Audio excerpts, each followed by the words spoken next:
Welcome to Decades of Horror, the classic era. Ah, little lad, I see you're staring at my fingers. Would you like me to tell you the little story of right hand, left hand? The story of good and evil? This is the episode 114, recorded December 5th, 2021. I shaved. Gruesome magazine.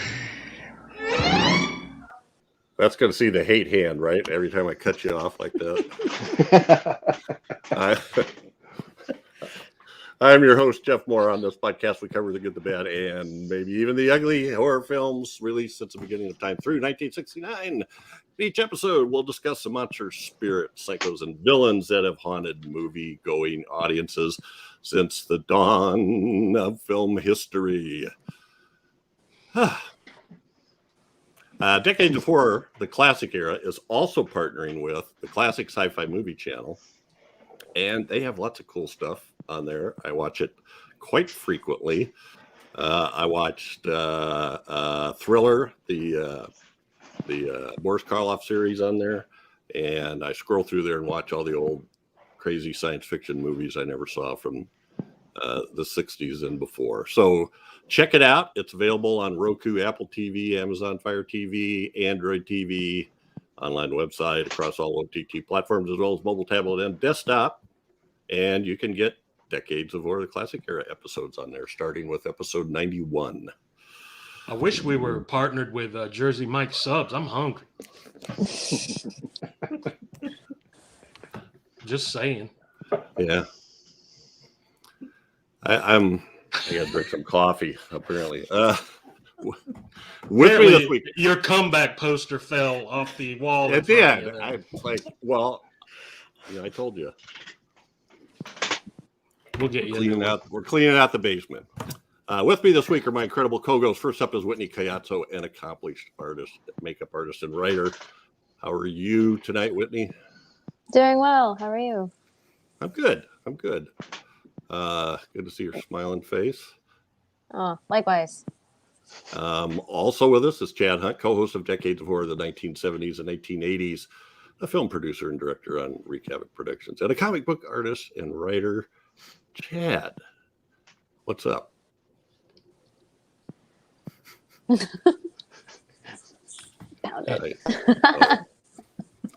I'm good, man. I'm good. I can't believe I wrote all over my hands for this podcast, but it'll come in handy, I'm sure. Yeah. I'm sure it'll come in handy. Yeah. Also with us is Daphne, the stupendous, awesome, and likable as hell. How are you doing, Daphne? I'm very good. I'm really excited to talk with you guys about this movie. Oh, well, excellent. And Super duper excited. Is your pick. We also have a guest host with us who's been with us twice before on our episodes on Seconds, the John Frankenheimer film starring Rock Hudson, and terrific The movie. Innocents. And every time he does a movie, he says, "I can't believe you guys haven't done that before." And I said it with this one too. I say, so many movies, so little time. That's all. What else can I say? And Bill Gabriel, how you doing? And it's good to have you. I'm doing good. I'm doing good, Jeff. And I'd like to thank Daphne for putting my name back out there and you guys agreeing with it. I Always did. an honor to be here.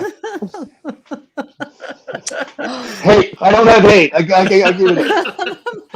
Uh-oh. I Sorry. got to get the camera angle right on that. That's good. Okay. Yeah, right. just messing, Bill. I love you. Same On here. this podcast, we start by giving some basic details of the film that we're covering. Follow that with our first impressions of the movie. Then we kind of take off from there. And we've got a lot to talk about on this one. So our topic today is Night of the Hunter. The Night of the Hunter from 1955, directed by Charles Laughton, from the Davis Grubb novel of the same titles. Original screenplay was by James Agee, but Charles Laughton did a serious amount of editing and modification and suggestions to it. The cast includes, and there's a long cast list, so we'll talk about some of the other names, but the three main ones are Lillian Gish, Robert Mitchum, and Shelly Winters. It was filmed mostly in California, with some second unit shots in West Virginia and Ohio of the the helicopter shots, overheads, and the river.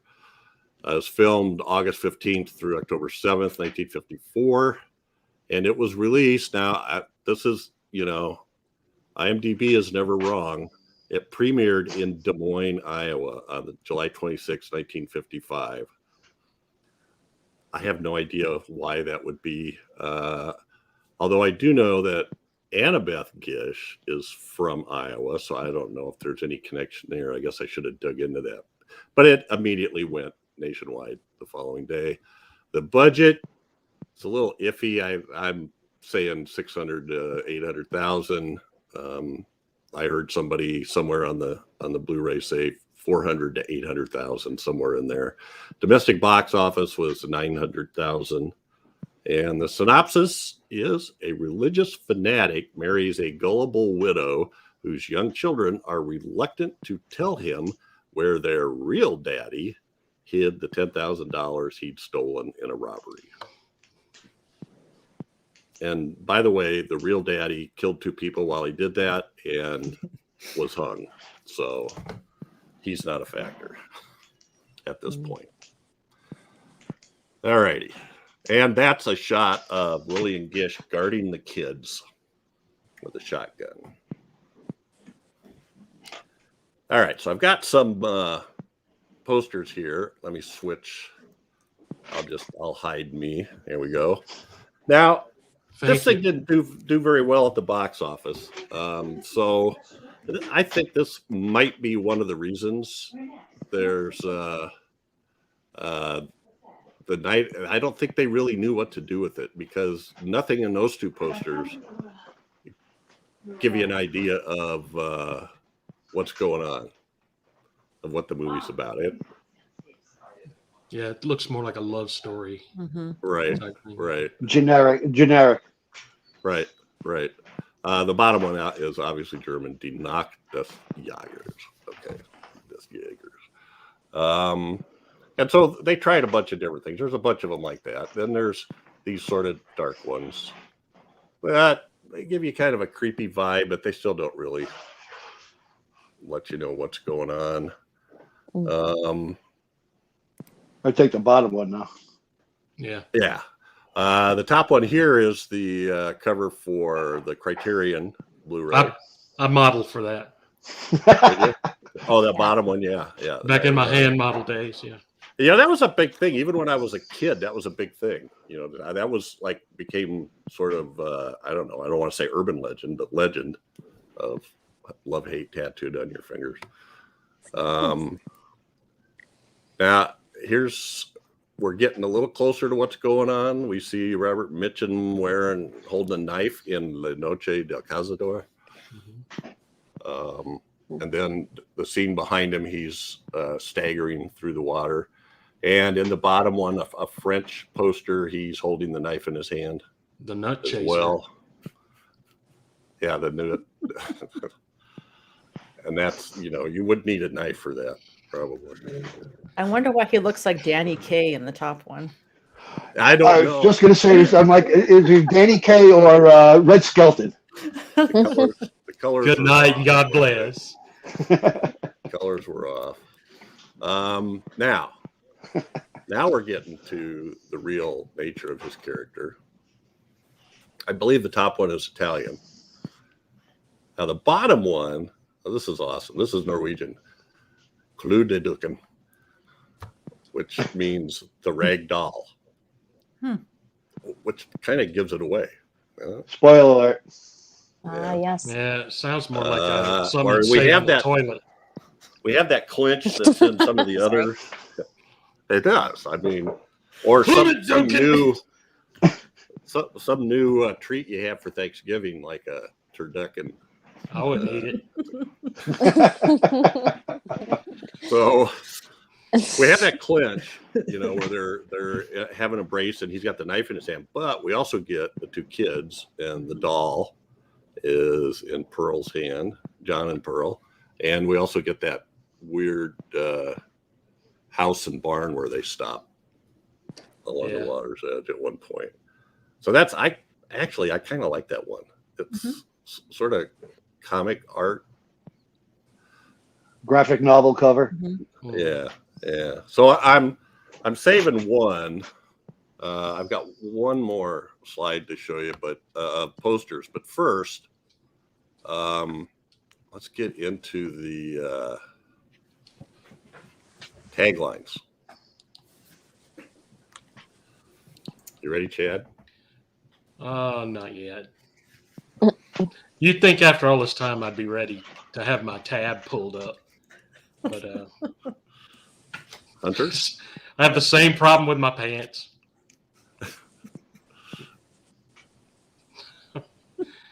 Is this thing on? Yeah. Not Okay, dropping okay. a Hadouken. I can hear you. I'll laugh next time. Hadouken! Okay. Tagline number 1: towering above all others is the warmth and passion and suspense of the gripping bestseller. The powerful performances of a superb, distinguished cast. The creative genius of Paul Gregory and Charles Laughton. The fame-producing directing team that brought the Kane Mutiny court-martial to the stage. These are the exciting raw materials of screen greatness, but greater than them all is the impact of the motion picture itself. Wow. Right. I'll be waiting for my award. I transcribed Jeff's that kiss. from the poster just for you. Okay, the second one.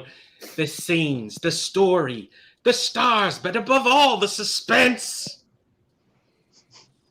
That's sort of the the Reader's Digest version of the first one. Yeah, it's probably on the first page of Bill's homemade novel. Towering above all. What is this? Towering above all others. A motion picture that will not easily be matched or forgotten. Well, at least that's true. And somehow somebody's note to their wife got mixed up in the taglines. This morning we were married, and now you think I'm going to kiss you, hold you, and call you my wife? That was written on a mirror in lipstick somewhere, I'm sure. Yeah. All right. Oh, my God. These are really taglines, huh? Yeah. Okay. What the hell? The wedding night, the anticipation, the kiss, the knife, but above all, the suspense. Never mind the knife. Yeah.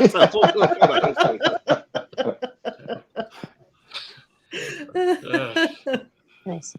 One of these things don't belong in that picture. Exactly. Yes. The hands of Robert Mitchum in The Night of the Hunter.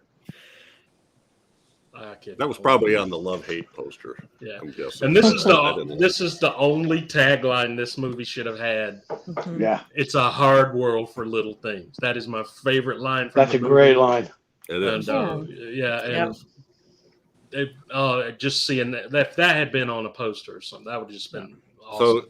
So just to prove to you that was a real tagline, towering above all others than all of that text. Oh my God.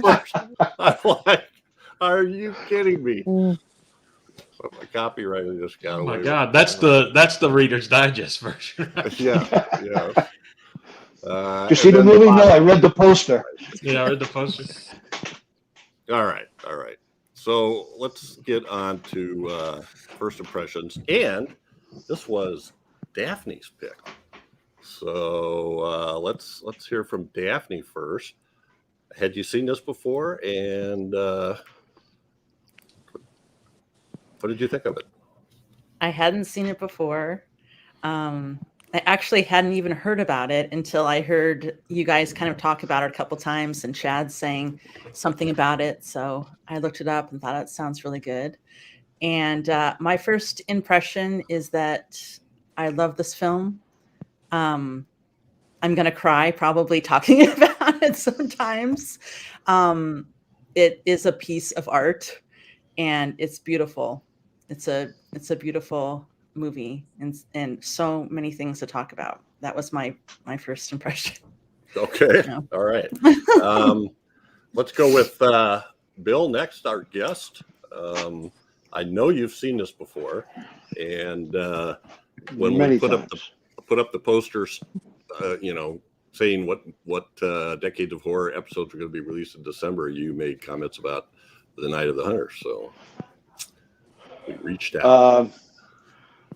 I always think I have a really great memory when it comes to when I saw a movie, where I saw it. I mean, I can go back to like when I was a little kid, but this movie, I was trying to think of when I first saw it, and as I told you earlier, Jeff, it's something it's like a movie that's been in my DNA for as long as I can remember. I can't it's like I don't remember not knowing about this movie as far back as I can remember.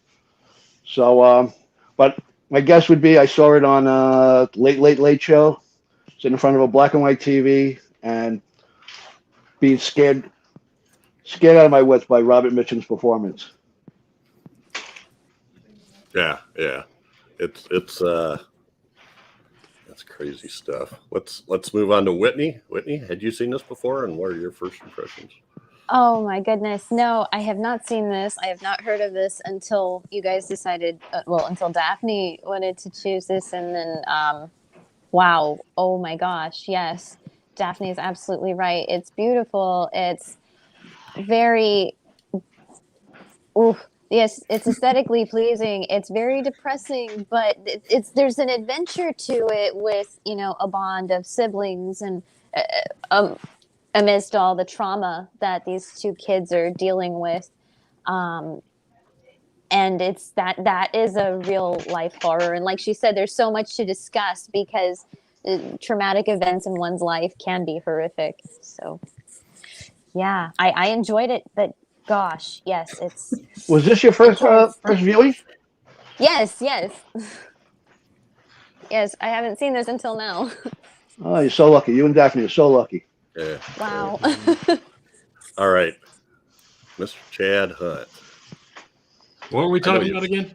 I know you've seen this before because when Daphne said Chad was her pick, you started screaming. Yeah, it's one of my favorite movies of all time, and I first saw it with my dad.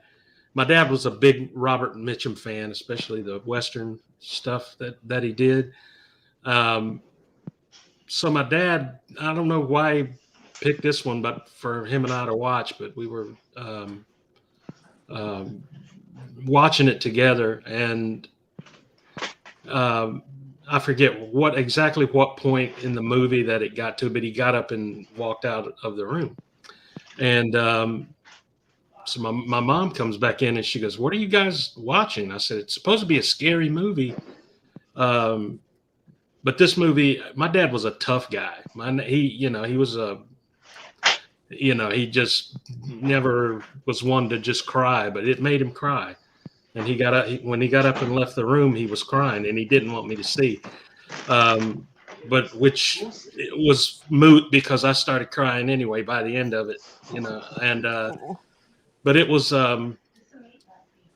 it's a beautiful, almost like fairy tale type of movie, and I don't know. There's just something about it, almost a dream like quality to it. But I've seen this movie many, many times, but never wanted to find out anything about it. I know it was Charles Laughton's only directorial movie, but I still never. I like keeping it the way it is and not know any. I don't want to know how the sausage is made on this one, and I like keeping this particular movie that way. Other movies, I'm like into the special effects and who did the special effects and how they did it. But this one, I just enjoy watching it to watch it. And like I said, one of my favorite movies of all time. Yeah, I love this as well. I don't remember when I saw this. I think it was in the early 80s, but I loved it, but I still thought it was it's just odd. It's just really odd. The way Mitchum's character is, and some of the filming, and I love that we go back. I don't understand why I don't watch it more often. this is now going to be like a regular watch for me because I hadn't watched it for a long, long time, and I'm looking at it now and just dumbfounded at how good this is. So just a quick comments about Charles Laughton. This will be like the third movie of Charles Laughton that we did, who, by the way, was married to Elsa Lanchester. We did The Old Dark House and Island of Lost Souls, which both came out in 1933, and now this one. And he got his chops in acting. He had an Oscar for, in the top picture is The Private Life of Henry VIII. And he was nominated. Do I have that right? Yeah. And he was nominated for Mutiny on the Bounty. It was Captain Bligh. And boy, I'm forgetting the name of the other one off the top of my head. Witness for the Prosecution? That's the one. That's it. Yep, absolutely. Very well-known actor. And apparently directed a lot on stage. So, and before we get too far into it, I'm just going to make one comment. There's a like a 160-minute documentary of outtakes of Laughton directing this movie, and basically what he did, he was a fanatic about silent movies, so he just turned on the camera and he never said cut. He let the reel run out about 10 minutes worth is what it sounded like, and then waited while they loaded a new one. And so that's why we have all these shots, all this stuff of him directing and coaching the actors and going through scenes and everything. So I think that's it's a terrific documentary. Yeah, making yeah, I was engrossed in that. So anyway, what about the direction? And I don't know. I just don't understand why this wasn't a bigger hit. But I think people didn't know how to take it, and they didn't know how to market it. But it's a mystery. It's a mystery. I you look at it now, it's like, what didn't they see back then that we see today? It's like the movie's still the same. I know the people, their mindset, is different than ours because we've seen a lot more movies than, like this than they did. Mm-hmm. Yeah, no clue why it wasn't a bigger hit. Whitney, anything you noticed about the direction? Oh my gosh, I don't even know where to begin. Wow. No, but just knowing that this director knew how to handle and keep the cast together, to keep as far as like the dynamic, their chemistry, and just the intensity in the movement in this film. Like, I know I wished I liked him a little bit more when we talked about that one, but because I was thinking about, it was the story was, I enjoyed the story, but the pacing was something that I was having a hard time with. But with this one, but with this one, and I mean, I don't like to compare, but I'm just saying, like, the pacing with this was really well put. And for me, having people work together, the characters, and the emotion is just raw, and having everyone in a scene, in a room, playing off of those emotions, and having the director that just had a good cast and could have them work. I don't know, I'm just repeating myself at this point. But aesthetically, just having a good cast and crew and knowing that, wow, this guy really knew his craft here.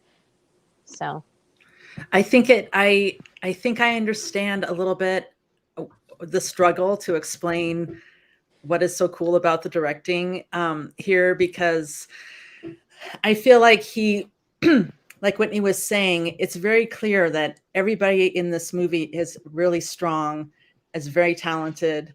The actors, the children's act, the child actors, Shelley Long, all the actors, the music, the cinematography. Shelly Winters. What did I say? Shelley Long, but I knew what you meant. Sorry, Shelly Winters. That's funny. Not Cheers. Shelley Long. Yeah. The music, the cinematography, Yes. and the fact that he was in charge of it all and had a vision that ended up like this, which is so different from anything I'd seen before. It has the stuff that we know from him, like from the style, but the way that it goes to a fairy tale kind of fantasy story, but it's all still so real, and you can relate to it, but yet it just kind of becomes this fairy tale in some ways, and then comes back. It is amazing to me that he was able to put all of that together, and that it's so cohesive yet so different. I can understand why it would be hard to market this movie, especially if there wasn't any place to put it. And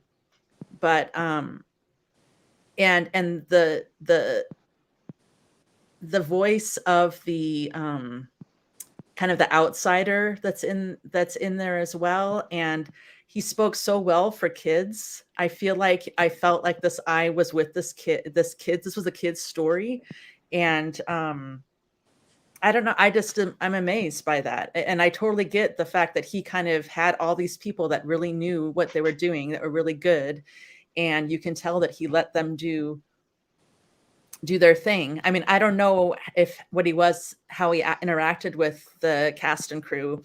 If he was. Well, I think directing the King Mutiny. Directing theater, I think had a big impact on how he handled the actors, because he was just coming off the King Mutiny on Broadway, I believe, with Henry Makes Fonda, sense. and so. I'm sorry. Oh no!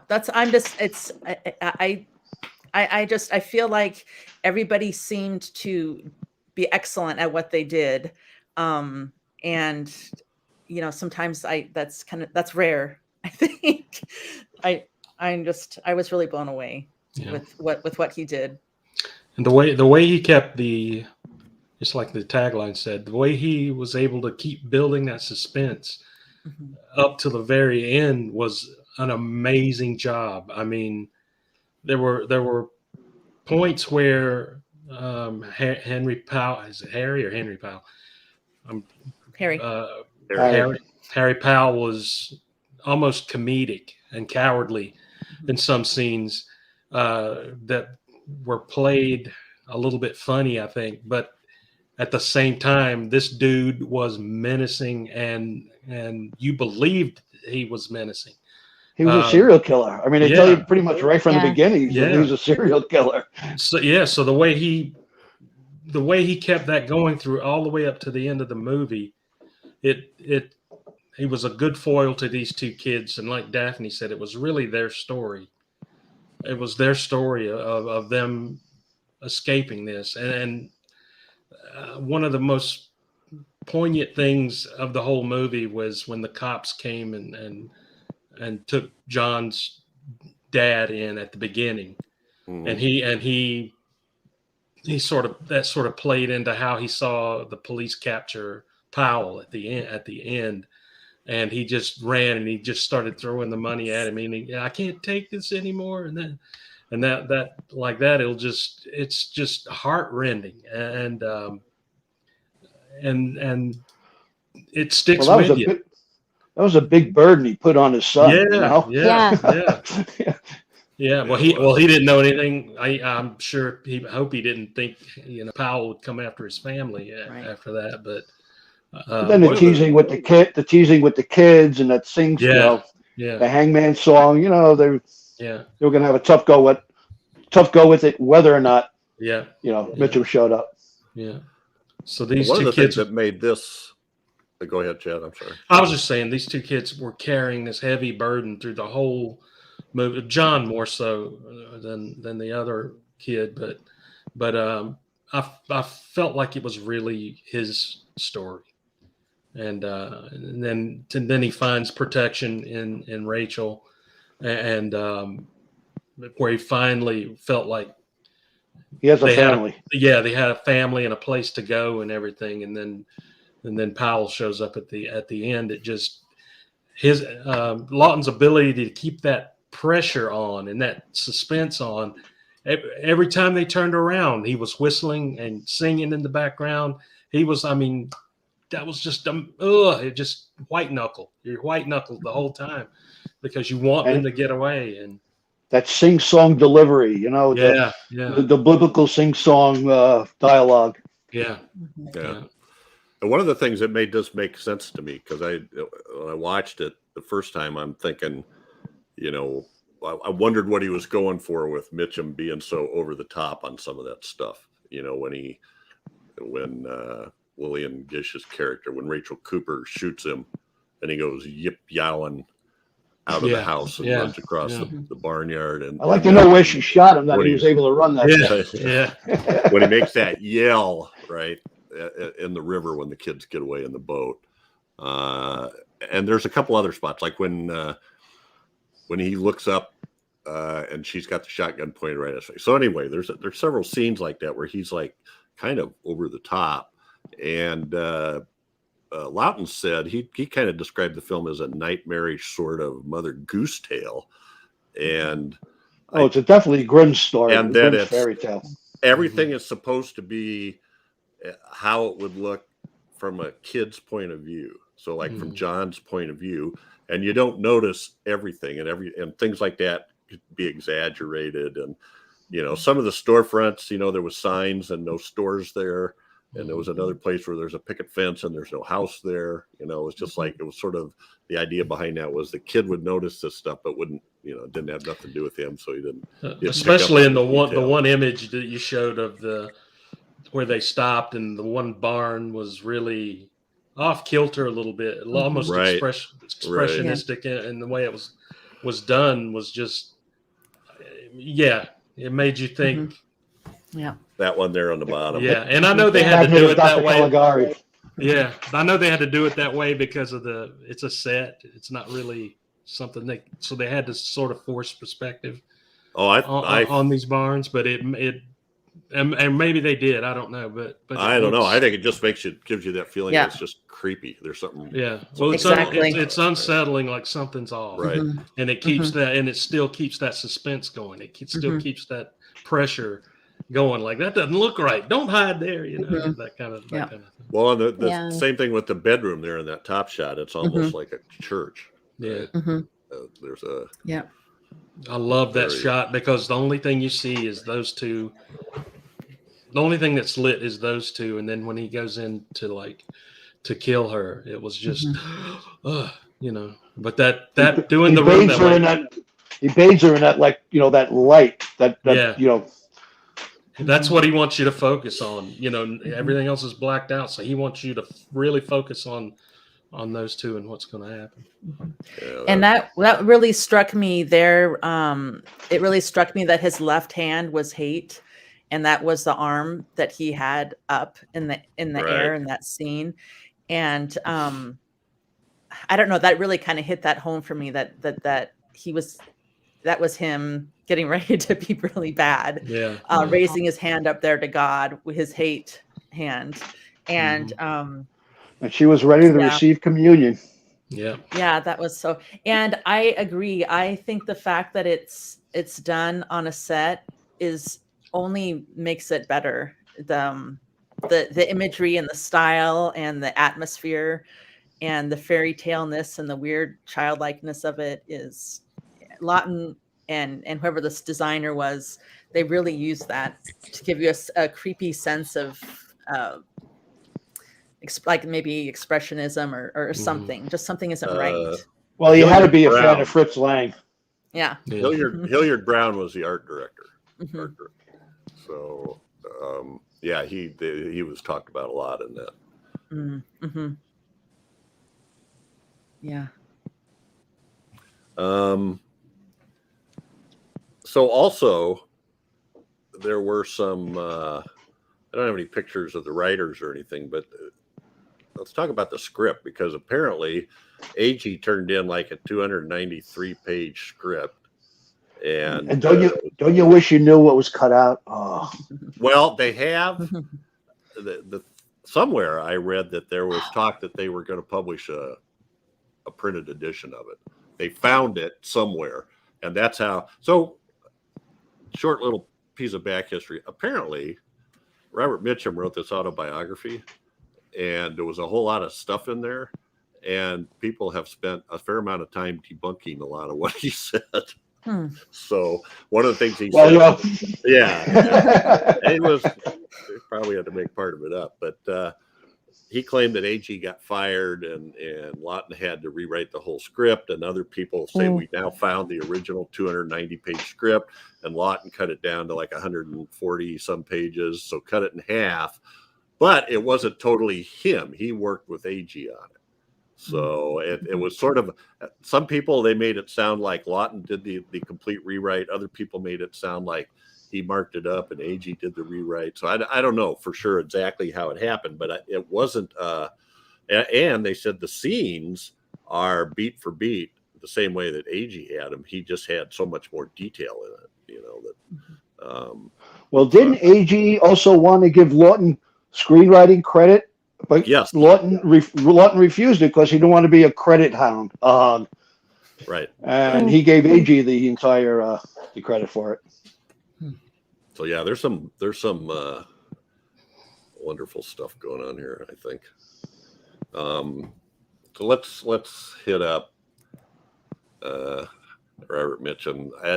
This is a guy that I don't know where you guys think of him, but I really like him. And these are, so you think of this movie, Night of the Hunter, and Cape Fear are two of the most iconic, like evil characters in film history, really, that people think of. And then he was in Out of the Past, directed by Jacques Tourneur, and that's considered by a lot of people as the #1 film noir. It's always up there in the top 10 anyway. So, and he did, if you look at his credits through like the late 40s, 50s, it's like he's just alternating film noir, war movies, a few westerns, and then throw in a couple of romantic comedies. The guy he was a versatile actor. I mean, in my head, it kind of feels like he was pretty much playing the same guy, but wow, he's in a ton of different types of movies. And for a guy who was arrested for weed, for pot, for possession, I would have thought maybe he wouldn't have got all these great roles. But he worked with a lot of not just really good directors, like I won't be able to think of him now. Howard Hawks is one. He did a Western for Howard Hawks, and but even the B movie people, Raoul Walsh and Edward Dmytryk, he worked with a lot of top-notch people. So now here's a little. I'm sorry. Here's a little unknown fact too. He actually recorded calypso albums. He was a big fan of calypso music. I got a CD of Robert Mitchum sings calypso. Oh my God! Well, didn't he sing the theme for Thunder Road too? Wasn't that like a top 40 hit? Yeah. He was in. Look up his calypso. Look up his calypso music. I sure will. I got to hear that. My dad watched this movie, and he never watched another Robert Mitchum movie after this. He said it changed the way he looked at Robert Mitchum, even though he knew it was acting and knew it was. But he just said anything he would see him in brought him back to this movie, and he couldn't. Oh, he should have seen him in Cape Fear then. Yeah, I don't think he had seen Cape Fear, and I probably couldn't have got him to watch it for $1 million after watching it. Wow. Yeah.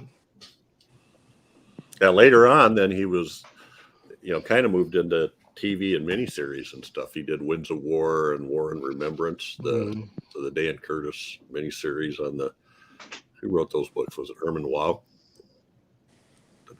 Anyway, there was I can't remember his role in it, but I saw in the credits that it popped up that he was in Dead Man with Johnny Depp. I don't know if you Yes, guys have he seen it. was. He was. Oh, in wow. it.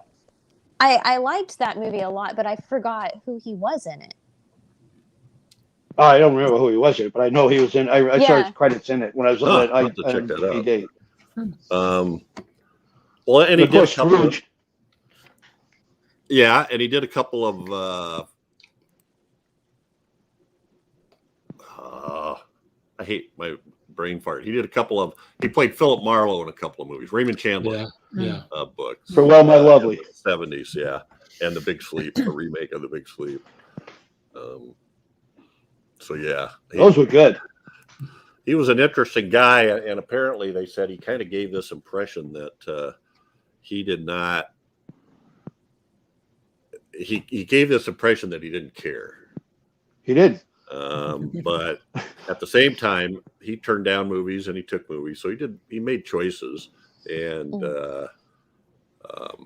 and even the stories about him in this movie were at odds. It sounded like Paul Gregory, the producer, really disliked him and thought he caused a lot of problems, and Laughton had good things to say about him. So, Well, he was really good in this movie. yeah, he was. He was.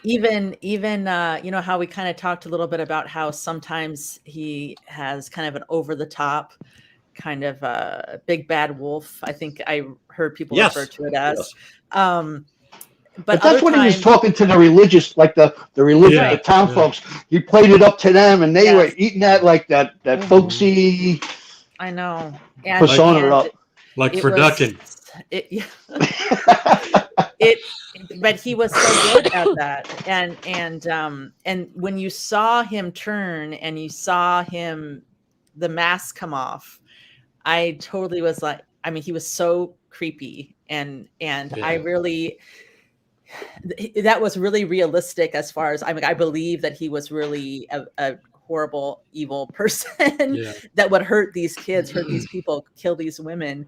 And so he could go from this kind of fairy tale wacky thing, which did kind of distract me sometimes when he was doing that.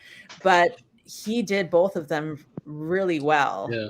And when he was like watching the burlesque show and messing around with this knife, I mean, gosh. Yeah, there was no Freudian slip there. Everyone knew exactly what that knife represented and what was going through his head. If you looked at all the other people in that theater with him, they're all like, yeah. And he's like sitting up straight, and he's got the knife, and creepy. And he played the hypocritical religious guy so well, it made me sick. I mean, it was really, really disturbing. And watching the people eat it up, and I mean, you really saw that hypocrisy in this movie, and the what goes on behind the scenes of the good people, and the spoons. The spoons, but just like what's considered good and what's evil, and he's a church man, so you have to trust him, and the way that he taught, and I don't know, I'm interested to hear what Whitney has to say about it, but the way he treated Shelly Winters' character, the mind games he played with her to sexually repress her and make her feel dirty and evil, and then use that as a way to control her. It was gross and upsetting and in your face. And I liked that because I felt like this happens, so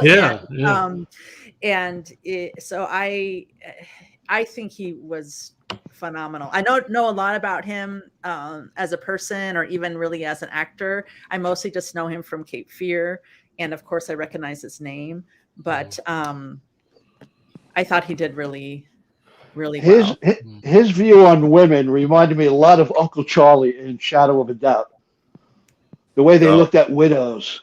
It's like, well, on they those prayed. characters. They all prayed on their widows. Well, and they don't waste any time letting you know what kind of character this guy is. Yeah. He's driving that jalopy down the road, and he's talking to God, and he's talking about, well, how many have we had? Is it 8, 10, 12? I can't remember, but you always do a good job finding me a widow with a pocketbook full of money or something like that, And that's exactly what Uncle Charlie used to do. So, and he actually seems to believe that it is. I wouldn't put it past that he believes it is what God wants for him. Oh yeah, I think he bought that somehow in his twisted mind. So what did you think when you were off? Whitney, Daphne was wondering what you would think about the Shelly Winters character, kind of the way that Harry Powell treated her and how she reacted. Because I had said, Whitney, that watching that scene on their honeymoon and the way that he repressed her sexuality and made her feel dirty and sinful, and then used that to control her and manipulate her. That struck me. Yeah. Yeah, that sense of control. I mean, when I heard the things coming out of his mouth and using the religious narcissism and the religious abuse, really, and emotional abuse, I just thought, oh my gosh, this is just so degrading and mentally harmful, to the point of where it eventually played into her just but just really taking her death the way she did. Like, there's that fight or flight thing, and there was none of that. And I'm like, wow, he really got to her. He he made her believe it was her lot in life to get killed. Well, then I think she had, Icy was poking at her too from the side about how she needed that this guy was going to be great for her and he was going to save her, and if she could just get him, everything. I hated her. So did I. Yeah, I hated her. Yeah, and at the end, when they, when that mob at the end was going after Harry, and she was just like drunk. She looked evil. Yeah, she was really drunk. She looked like she had her husband's peach schnapps or whatever he had in that cabinet. Just like, you're pissed because you believed him. You're pissed because you're not mad. You're not righteous. You're mad because he got you, and now you want. This is so ugly, and I don't know. It's like, even though that was hard to watch, and it was really hard to hear, like, how often. He would call someone a whore or refer to women as whores. It was just, but the fact that I know that is how some people think and how women have been treated, I kind of also appreciated that was brought to that Laughton had that. And it's in the book too. Like I had said, I started reading through it. You see that the hypocrisy of the religion and right and wrong in there, and you see how it messed up Johnny, how it messed up John. Yeah, because when he was with Rachel and she pulls out the Bible, he had such a physical reaction to see the Bible that it's like religion was ruined, but Rachel was able to draw him back, like save his soul, like his spirit, so to say. And take it away from Robert Mitchum and bring it back to, the goodness. Like, take the religion away from Robert Mitchum, where he saw it as an evil thing, and she gave it to him back as actually could be a loving thing. Right. What's even more? Oh, sorry. Go ahead, Daphne. Sorry, Chad. I was just going to say that was something else that really impressed me, because he showed the hypocrisy of it, but it wasn't like black and white. Like, he didn't necessarily take sides. It was religion was purely tainted by the people, or so you saw people doing evil things, and then you saw people being good, both believing in this essentially the same thing. Yeah. And so like when Rachel and Harry were both singing that hymn, I was like, what is going on? They're both singing this same hymn together, you know, while she's sitting out there with a gun, and he's that was great. That duet was beautiful. Right. And I mean, and then amazing. Sorry, and you're right. That's where you could see, like, she was like, no, I'm not going to let you sing this song. I'm taking it. I'm going to sing it. And for it to be taking place in the holiday season, and for her to talk about Moses and Jesus, and talk about the focus on children and that kind of purity and that kind of thing, and just knowing how she was protecting her own at the end, and it was about the kids in the end. Like I liked that was that light from that darkness of the abuse of that one's narrow-minded side of that religion perspective, and then there was that light side that you really needed to see what it's really about. It's really about the children. And and then you had Ruby. You had the Ruby character, who she was on the borderline of becoming, Judas, a victim of of abuse or rape or whatnot from these other town folks. And if she hasn't already, Yeah. Well, I think she, it came across that she did have, Lillian Gish was like, it's not love. These men aren't after love. And she wanted love, and she was mistaking sex with love. And but she turned around and showed her what love was. Right. Rachel did. Yeah. Right. She took pity on her, and she kind of understood what Ruby was going through, and just gave her a hug, and she didn't belittle her. She didn't get mad at her. She But the scene with Lillian Gish on the porch and him sitting out by the fence, and just her in silhouette with that shotgun, is one of the most powerful scenes to me in movie history. It says so much about what that movie's about. She's like, this is what's here is mine, and you will not corrupt it. You will not take it. And that's just she wasn't scared. She wasn't scared of him at all. She was like a mother bear in her cubs. You don't want to piss her off. Yeah. I mean, she claims them right away, because didn't she say, well, I have 2 more mouths to feed? Yeah, I have 2 more mouths to feed. Yeah. Yeah. I love the line that she says. It's something like, I'm branches with room for many birds. Yeah. This is what I'm here for, and this is what I'm good at. Yeah. And I know it. That's what she said. Yeah. She said, I'm a strong tree with branches for many birds. Right.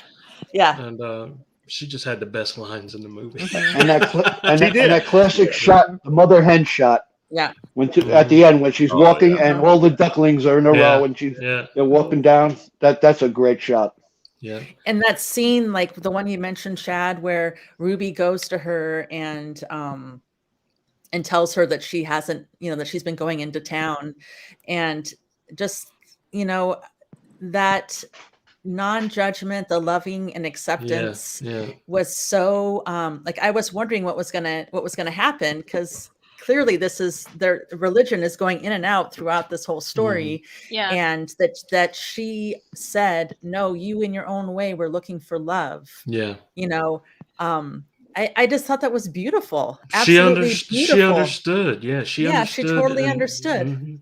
And that Laughton would include that and highlight that, even though she still was confused, kind of about things. Well, she still loved Powell. Well, she not love. She didn't love him. She thought she loved him. Yeah. So Rachel, when I thought it was great too that she doesn't chastise Ruby when she confesses. Right. She doesn't at all, and she has that line where she says, "You were looking for love in the only foolish way you knew how." Yeah. Yeah, it was she does. She has easily the best lines in this movie. They're just over and over and over. Well, what did Chad said? Everyone needs a Rachel in their life. Yeah. Right? Yes, Yeah, exactly. You do. And you don't need an icy spoon. No. Well, only if you're going to have some peach brandy with her. So yeah, there she is with the chicks, and these pictures. The one on the top is the one with the starry background. I don't know if that's that was the prologue. Yeah. And I love the image on the bottom. I love that scene also with Ruby walking in and the light blocking Rachel's view. Yes, and like the suspense that you mentioned, Chad, where she's like, get move that or whatever, and then he's gone. It's that was a good. There was a reason she was sitting there in the dark, right? In the dark, right? And she's not stupid. She's a fighter.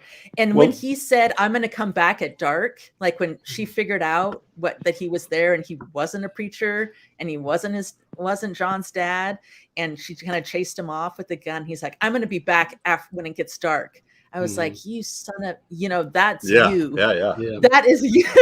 And him sitting there. When he comes up and he it's interesting how some people get, I'm sure you've seen this before. You've run into situations where you see somebody and you can feel the slime, and you see other people are getting sucked in, and you can't figure out why. And so, and here we have Icy Spoon and some of the other people in the town that are just getting sucked in by this kind of his nonsense. Rachel, she walks up and he starts giving her that left hand, right hand story, and she interrupts him. She's like, "Shut up." She interrupts I love him. that. I don't want to. Doesn't even let him finish. And then she says, "John, ain't you going to say hello to your pa?" He ate my pod, and right away she goes, "No, and he ain't no preacher neither." So, I'm like, that is so awesome. That was somebody that's been around and knows the ins and outs of how life goes. That's her, and she knows BS when she hears it. So we have.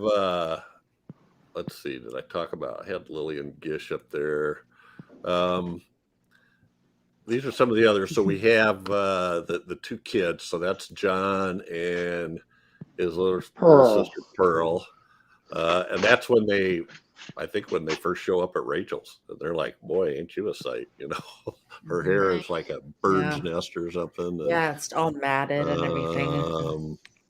And I'm trying to find. I'm looking at. Was that? I think that was the potato scene. Maybe that's the potato scene. Yeah, it's one of those two. I almost expected Sally Jane, and his name is Billy Chapin. So what, Chad? I almost expected when Peter Graves gave him the money for him to say, "This money will explode in 60 seconds." Whether or not you choose. Or he pulls his face off and it's like, Robert Mitchum, "I got the money now." So Peter Graves, who is, I'm sure most people know this by now, James Arnett's brother. And most people remember him, at least my age, remember him for Mission Impossible. Stalag 17. Yeah. So good actor, and he plays the father here, and he's the little monologue that he gives Harry Powell when they're in jail is I was sick and tired. I was sick of kids, and it takes place in the story takes place in the Depression. I was sick of seeing kids going hungry and sick of seeing kids walking the roads, looking for food or whatever. And he was just hurt, and he was going to do, the world was unjust, and he was going to try to do whatever he needed to make sure his kids survived.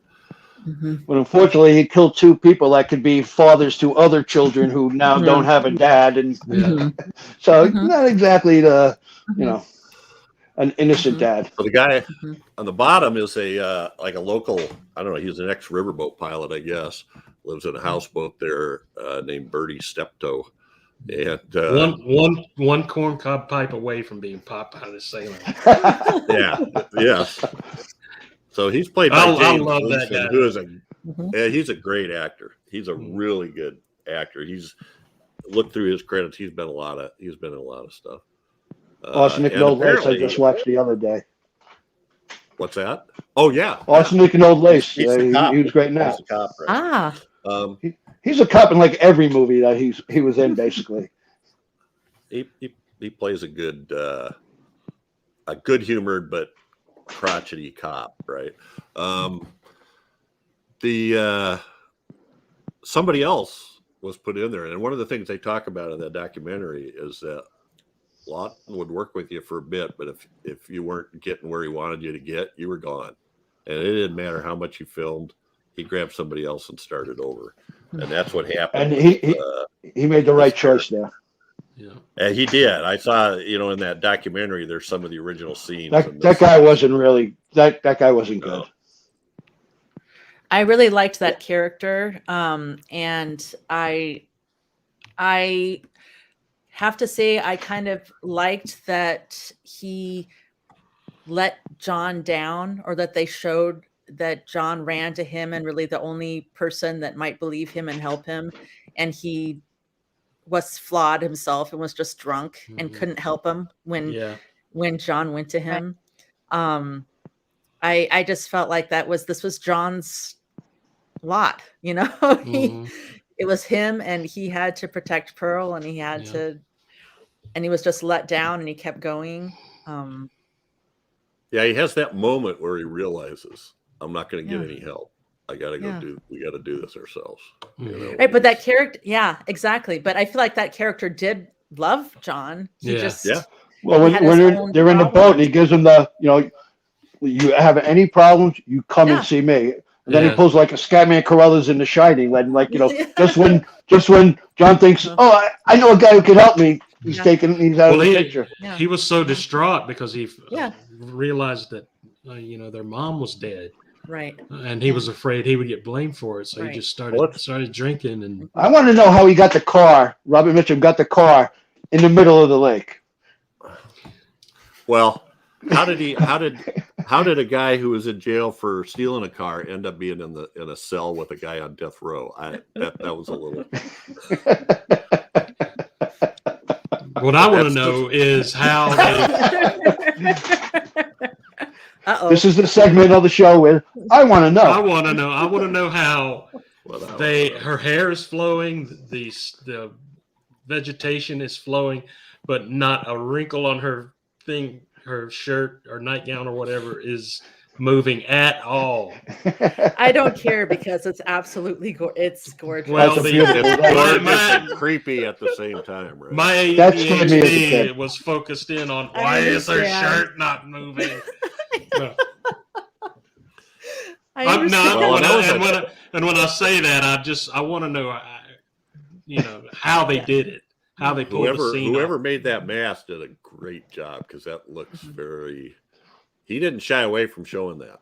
It wasn't like he was trying to hide it. There was one person when he saw it thought actually it was Shelly Winters, and she was just holding her breath as they were filming it. Wow. And the graphic description of the older gentleman, the sailor guy, it looked like she sitting there with a slit in her throat that made it look like she had a second mouth. I know. When did you hear stuff like that in a 50s movie? Such descriptions. Where else did I read something that there's a place? I think it's when she calls out Harry Powell's. When he finally comes to the house, and she says, "You ain't no preacher, get out of here." And he's saying, "I'll be back after dark." As he's walking away, he calls them whores of Babylon. Yes. And there was some question that the Breen office would censor that, and Laughton was already ready because it was in a Bible verse, so he could argue it's in the Bible. How can you say that's that's too bad to have in a movie? Anyway, that's just creepy as heck. We kind of skipped over Shelly Winters here. I wanted to talk about her a little bit, in that she has, I don't know about you guys, but my impression of her was she was kind of this flighty character. We've seen her doing these different parts. For instance, in the Poseidon Adventure in the bottom picture there with Jack Albertson and Red Buttons. And how Lid did look alike. But she was nominated for 4 Oscars and won 2. So this top picture is A Place in the Sun with Montgomery Clift in 1952. She was nominated for Best Actress in a Lead Role. And this middle left is in Diary of Anne Frank in 59, and she was nominated for Supporting. And the one on the right in the middle is from A Patch of Blue, 1966. And by the way, that's Wallace Ford, who was in Freaks. The old guy with her. And she won the Oscar for Diary of Anne Frank, and she won the Oscar for A Patch of Blue, and then was also nominated for Poseidon Adventure. So this was a formidable person. When you watch, it's interesting to me that Laughton, she took acting lessons, or he was her mentor, kind of, her tutor in acting. And when you watch that documentary, I felt sorry for her, because I felt like he was just pounding. He was looking for something, and he couldn't get it. He was having a heck of a time getting it out of her. I don't know if it was the way he was explaining it or the way that what it was, but it's fun watching that documentary, because then you can see those little reaction shots in the movie. Where he has her doing it like you said. He doesn't say cut. All right, we're going to do it again. He's like, do it again. Like, and she's like, just stopping and doing it, stopping. It's like, yeah, it must have been a tough shoot. Like in some of those scenes that she had to do. It's like working on a Rick Havoc movie.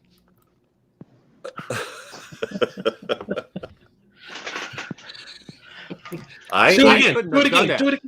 I couldn't have done that. He just kept. But they're professionals, but I'm hearing that, and I just felt like it was do it this way, do it that way, do it that way, do it this way, just over and over and over the same phrase. Even the kids. But I thought it was really good. When she said how many times you get her to say "oh man," like when the honeymoon night. Yeah. Oh right. That scene with her looking in the mirror at herself on her honeymoon, I thought was beautiful. And the scene when she overhears him, ask when she overhears him, is it talking to John or is it talking to Pearl? To Pearl, and she just kind of goes like. She just like very subtly kind of closes her eyes and it's like, I'm not hearing.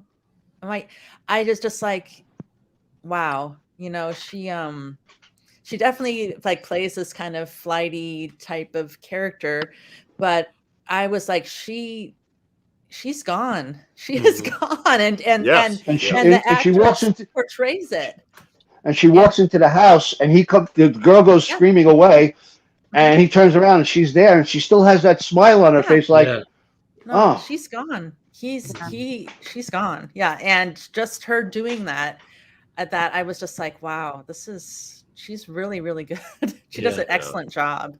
That is a really interesting scene, because earlier in the film, before the father goes away, I think we see a shot of her like in the Spoon's store, and they're just kind of joking and having fun, and she seems like a real kind of normal person, and then her husband gets hauled off to jail and executed, and she doesn't know where the money is. He only tells the kids. So well, we did I think I covered all these. I thought it was funny too in the outtakes how the little girl Sally Jane that plays Pearl, every once in a while, Mitchum would flub a line and she'd go, "You're forgetting your lines again," or something like that. I was amazed at how much she could take. And then there was one spot in there where they tell her, Laughton says, go ahead and see your mother, and we'll do this other part now. So he was, he could see that she was done. She was maybe going to have a breakdown or something, and she needed to get away. And I don't know. She was very natural. She spoke like a little child. She didn't speak, right, like how a screenwriter would write a child. She just, she was very natural. Mm-hmm. She had this little thing about her voice, almost like a Cindy Brady, almost like a lisp, but it wasn't a lisp. It was just the way she would pronounce her R's, like turn instead of turn, and that kind of. And her name, the way she said her name, Powell. Yeah. So, did you know that she had actually won some kind of kids singing contest? Oh. And so she sang that little song she sings in the boat. But they said she does a real good job carrying the tune, but she doesn't. You can't tell what she's saying. Mm. And that's why they had somebody else sing it to sound like a child, I guess. Mm-hmm. Yeah. God, that was a haunting scene. It really was. And that was what made it feel a little bit like what you would say a fairy tale. Mm-hmm. Oh my gosh, just how they're in the boat and just rolling, like just going in the water, and she's singing, and the spider web, the slow escaping from Mitchum's web, and then you see the like the frog, and then the rabbits, like she's like going towards something better, like going downstream. It's like there's food everywhere if you just get out of the water. The turtle. But I'm sorry, go ahead, Whitney. It's funny, thinking about Chad mentioned about the food, the turtle, and like it was kind of sad that the boy like points at the turtle. He's like, we could turn that into soup, but I don't know how to open it. Yeah, I don't know how to open it. Yeah, something like that. Yeah, I left my turtle opener at home. Here's what I found fascinating that I didn't know. All those scenes in the river were filmed in a tank. Yeah. All those backgrounds, the riverboat, the river, like the riverboat that came down, that was added later on. I never knew that was a process shot. Mm-hmm. And those kind of shots only came when, I don't know. You know how it went from a more realistic look at the beginning, but as soon as the children ran away, it took on that. Everything was on a set, and everything took on that dreamy fantasy type quality. And then when they get to Rachel's, it turned back into that almost kind of like the Wizard of Oz, like they went from Kansas to Oz, and then back to Kansas. Yeah. The river scene also made me think of Tigers Are Not Afraid. Yeah. Oh, yeah. Just kind of that children's story. Oh, yeah. Scary, fairy tale, natural fantasy. Yeah. Oh, wow. And that's funny because I was thinking a little bit. It's like this has a vibe of what would it be like if Issa Lopez or Guillermo del Toro worked in this era. It would have shown what they would have depicted. So you said that because especially with the little things of the getaway water, like it seems like it's little symbolisms of like purity and just moving on. And going back to the frog and then seeing something of that nature, and you see that those kinds of creatures fantasy anyway. Frog, it just looks like little placements and symbolism by those kinds of filmmakers.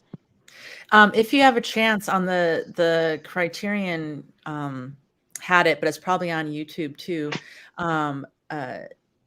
Del Toro there is interviewed about he loves this movie, and he, as always, so eloquently and succinctly describes why it's an incredible movie. Because he's so awesome. But well, actually, that documentary is also on YouTube. That 2.5 hour documentary. Yeah.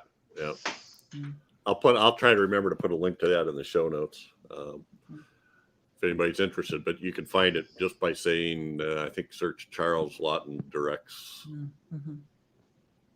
And even more disgusting, this character is based on a true story. Yeah. I didn't know that, and then I saw this. Yeah. Yeah. And he's from, I think he ended up moving to Grand Rapids, Iowa. Oh my goodness. Yeah, well, he was in Iowa at one point. Oh, okay. But he didn't do I don't think he did his killing in Iowa, if I remember. As far as you know, Jeff. Well, we'll talk about the Villisca axe murder sometime. The great unsolved mystery of Iowa. Where are you going to put the body? Just throw it in the cornfield. Yeah, he made up the name, and I think he used that same name, too. Yeah. Harry Powers was used for the name, and he was convicted of killing 2 women and 3 children in Lonely Hearts. He put ads in the newspaper for Lonely Hearts pen pals kind of thing. I did notice when I looked the guy up that or maybe that was hard to keep my serial killer straight. I can't remember if that was him or this one, but they executed the guy like it was only like a couple months after his trial. You know, Why waste time? 20 years of appeals or anything. But anyway, Speaking of executioners, I like how yeah. there's that playback to from the beginning. You know, the guy who executed Peter Graves, he sees his 2 kids and he's like, you know, he's having doubts, and then at the end, oh, I have another guy for you, and he's like, you know, yeah. I'll be happy to do that one. Yeah. If I was doing guys like that, if I was the I would do it all day long for free, no charge. They wouldn't even have to pay me.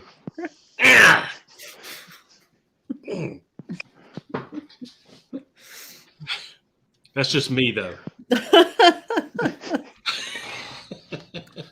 No, I have no problem with that. I may or may not have issues with that kind of stuff.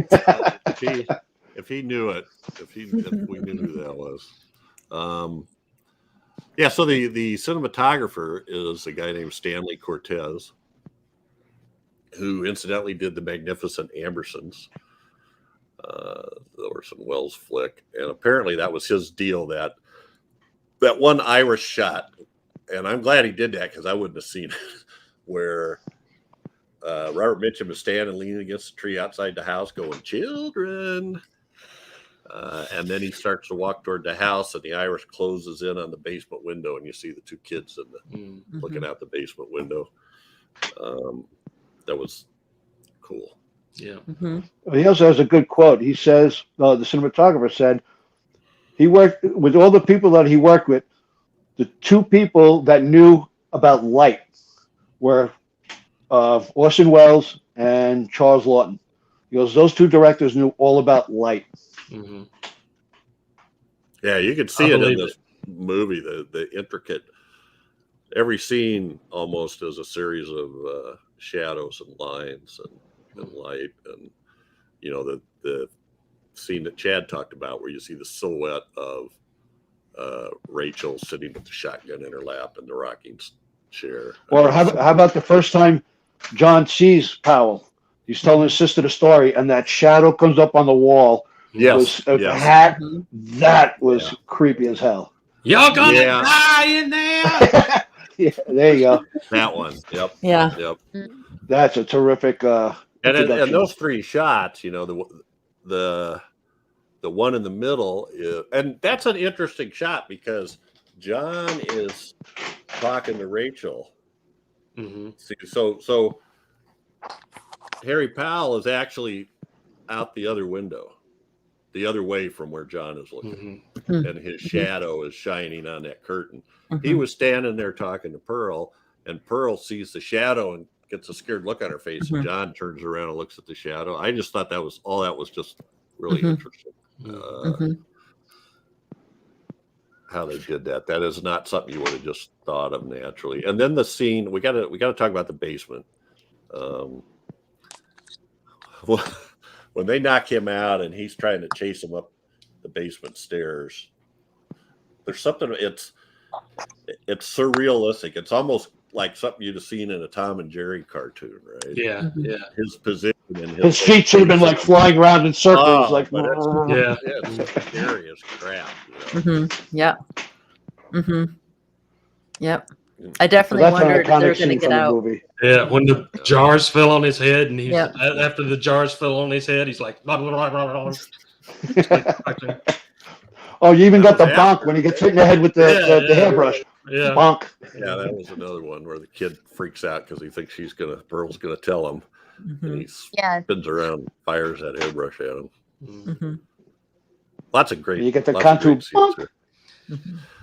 There's also the music in here is phenomenal, done by Walter Schumann, and thought it I was don't know. Iron Maiden. Did I see the? Am I looking at the wrong? That's the Richard Chamberlain version. So anyway, it was very well done, and one of the things Laughton did was he had all these peripheral people on set all the time. Mm-hmm. They didn't the editor didn't sit off someplace else and have him feed shots to him. He was there. Schumann was there, so they could get the feel if they wanted to change any of that stuff. Mm-hmm. I think the editor was there, Robert Golden, and obviously Hilliard Brown was there for art direction. So anyway, You know what's a shame? James Agee. How do you pronounce his last name? Agee? well, I said Agee, but Agee. I think it's Agee. But he was so looking forward to seeing the movie. He wrote a letter saying how he can't wait to see it, and he died before the movie. He had a heart attack in a cab, and he died before the movie was released. Right. Well, sad. And this is one of those things where some of the people were saying that Laughton was absolutely heartbroken that this movie didn't do better, and that's why he didn't direct again. And somebody else said he liked directing plays better because you could see things and improve them at the next performance. You could make changes and be constantly improving. So I don't know. It's probably a little bit of both. It's Too bad he couldn't see the reaction his movie gets now. Yes, that's a shame. I would have loved to have seen more movies directed by him. Mm-hmm. It would be phenomenal. Mm-hmm. Well, I don't know, folks. What else do we want to say about this? Any comments or things we've left out? I know at one time they wanted Gary Cooper. I think they that would have been horrible to play this. Well, on a personal note, I was just thinking about all the cool things about this movie, and something that really struck me, I kind of mentioned it before, was the scariness of it, and it being a child's story, and I remember as a kid myself, I loved Roald Dahl books. As I got older, I realized that for me, I think I liked them because the kids had experienced these really scary things in their life, whether it was poverty or their parents dying, or, people trying to kill them, or people acting like they didn't even exist. Right. I was really drawn to that, and I see that in this story as well. Almost so it's like I am very interested in like what a young person would think of it. Maybe it's dated now, but I feel like it's just almost not. It's when I think about it that way, I almost am not scared by it. I wonder if I was a kid, if I would be scared. I think in some ways I would be scared, but I wasn't scared of all the scary things in the Roald Dahl books because they just seemed real.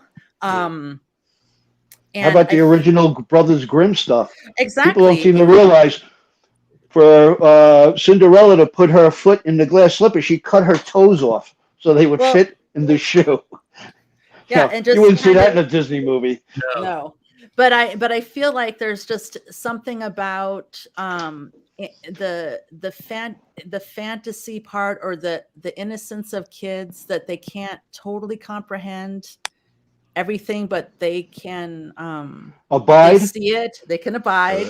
But but like what you were saying about Laughton wanting it to be like from a kid's perspective, and he chose to do that by the kid only seeing certain things. Like the kid was only equipped to see, a child was only equipped to see things a certain way.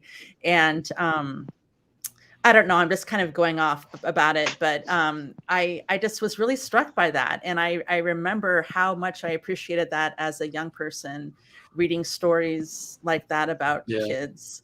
And the fact I really liked that part too. I can appreciate that this film has a lot of those elements that Daphne has said, and also because of with going back saying how tigers are not afraid is kind of like this, or even other things to the nature of Guillermo del Toro portraying like in The Devil's Backbone, or just children that are holding on to each other in whatever they're trying to escape. Mhm. And I personally have I see a lot of people that I know personally and that I've grown up with that had forms of abuse, and knowing what they've had to deal with as siblings, and I felt like this is sort of a voice for them, as much as some people would say this is dated. No, I don't think so much when it comes to bringing out of an issue of what kids have gone through, of forms of abuse. That is horror. That is still relevant. It still happens. Mhm.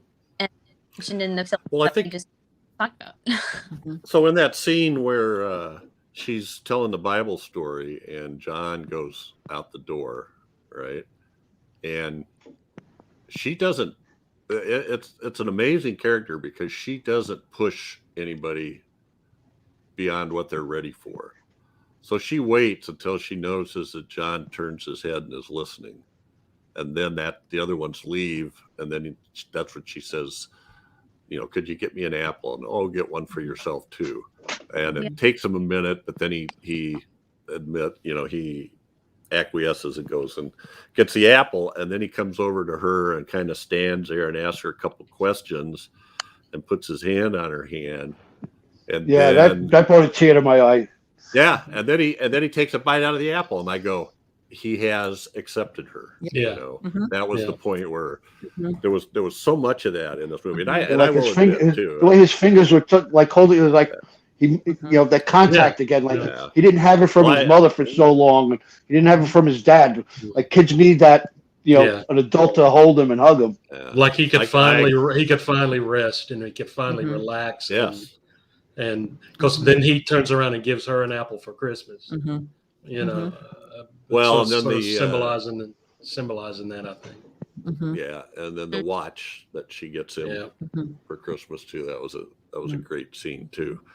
But he couldn't afford to get her that, so that apple, when she gave him the apple, it meant the world to him. So that symbolizes how he felt to her, and it was just an amazing. He was giving it back to her. He wanted to give it back.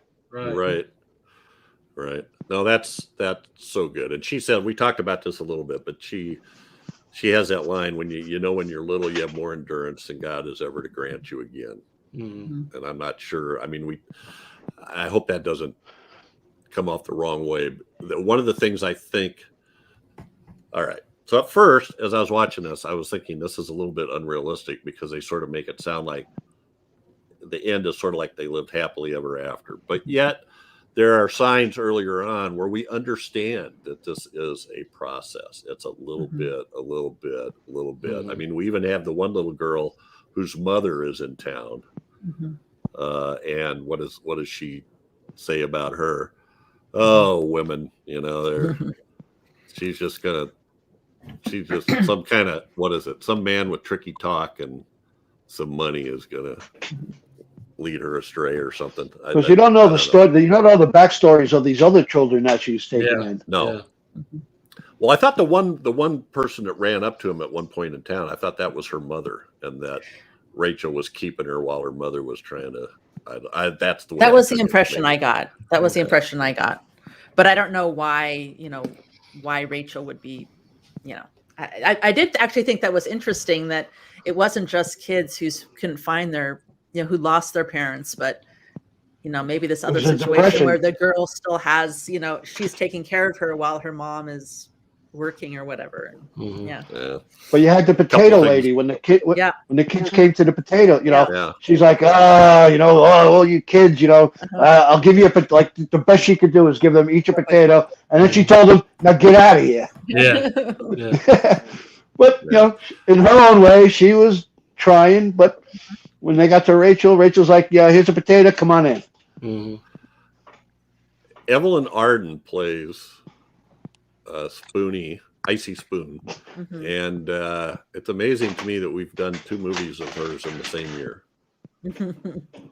Yeah, You she guys was recognize in. her? Yeah, she was in that girl, Yeah, The Bad Seed. the Bad Seed. Yeah. Hmm. She was the old woman that lived in the house that they. I didn't like her in that either. rented in. Yeah. Yeah. They could almost have been related. Yeah. Yeah. Right. She had a way of doing those lines that were Icy like, and spicy. yes, syrupy, Yeah. dripping. Well, there's if you had the subtitles on. She was sanctimonious. Yeah. Yeah, and well, when she went to the house and got the kids to come up from the basement, and she's leaving, and she's falling all over herself for the preacher. As she's leaving, she says something, and the captions say "simpering." I'm like, I had to look it up and go, "Yep, that was it. That's what she did." Well, how about her great line to her, telling her girls around the picnic that, oh yeah, when I'm sleeping with my husband, I'm thinking about canning, and like his face just drops. Another little piece of trivia was the little the guy that was waiting for Ruby in town. That was the guy that played Billy's brother, or the guy that played John. It was Billy Chapin's brother. Looks just like him. They was an older real brother. big family resemblance. I knew I was going to do this. There was 2 things I wanted to bring up, and I've lost them. So. Aw. Speaking of Icy again, I love the line where her husband pulls out the peach brandy or whatever, and she goes, "You can't give that to a man of the cloth," and he just goes. Gives that eye roll. Medicinal. It's He gives that eye roll. Yeah. So that guy is a real recognizable guy, at least to me too. Don Beto is a great character actor that's in lots of stuff. You kept thinking that they would come in and intervene and Right. save the kids, and they never did. No. Well, Instead- the husband wasn't fully on board like his wife was, because he told her like, yeah, I don't, he didn't believe that postcard. Yeah. But that picture that you just had up, Jeff, of Icy saying lynch him, I was like, Oh, right. that whole mob. Bluebeard. Yeah. Which is a good movie too. We might have to do that sometime. All right. God, I this guess movie's good. It Not is. going to come to me. Well, let's Oh, well. hope the show, when the show comes out, there'll be more Whitneys and Daphnes will be like, wow, how come I never saw this movie before? Right. I really enjoy this. I would definitely again and again. Mhm. Yeah. Scary movie too. I'll Scary tell movie. anybody that will listen to watch this movie. It is amazing. Next week we're doing Herbie the Love Bug. All right. So, With Robert Mitchum as Harry Powell. with Robert Mitchum. It's when Herbie becomes possessed and Plays starts the- eating everybody. Yeah. Plays the Buddy Hackett role. Right? So I think that's probably it for this episode. We don't have any feedback this week. Is cool. But give us feedback. We want feedback. Come on, guys. I better take that down so you can see me shaking my finger at it. Next up, we do, new episode every 2 weeks. We'll be focusing on a specific film released between 1920 and 1969. Next up is one chosen by Whitney. Marries. Marries. It's more like a supernatural story centered on in Mexico during Day of the Dead, and there's some of the that's a little bit of a fairy tale too. Okay. Well, Coffin Joe's not in it, is he? Coffin Joe. I like most of the Mexican horror movies I've seen, whether they're something as, something like, what was the one Ship of Monsters? Oh, yeah. To something else, some more modern stuff like Del Toro's or the Similars or something like that. I've enjoyed most of the ones I've been able to see in one way or another, but it's hard to find them that are, online that are watchable and have English subtitles, right? So I'm looking forward to this. This is an excellent film. Yeah. Well, I can't wait for this one because I watched this on Dia de los Muertos like the first night with my dad. Oh, wow. One of the second and last night, something like that. Yeah. So yeah, I'm excited. Cool. Had he seen it before?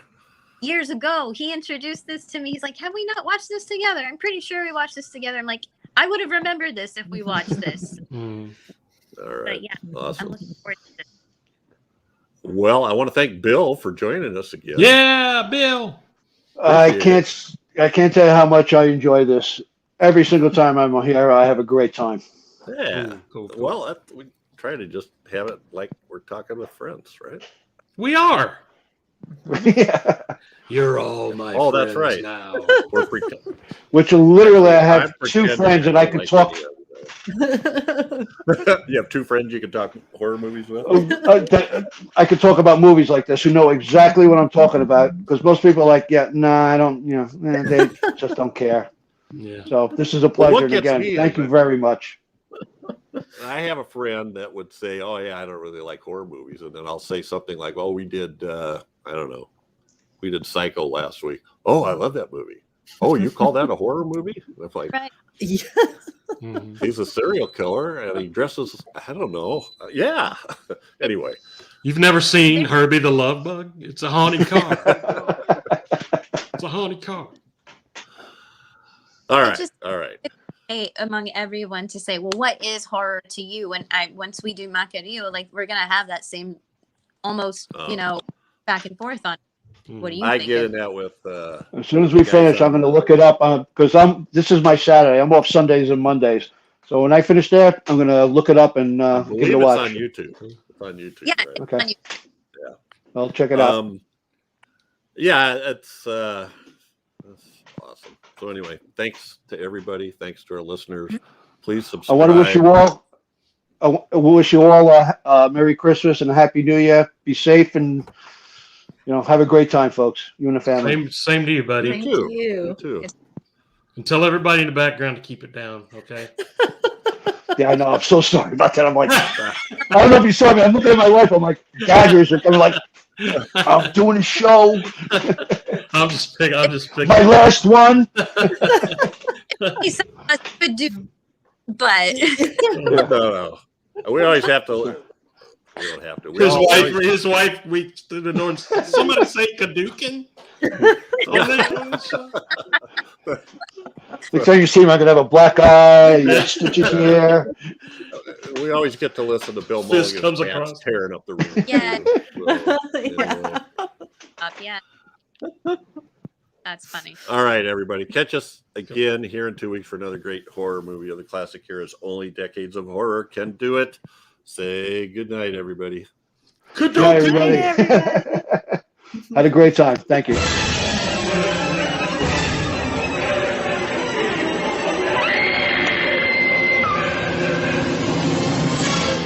Gruesome magazine.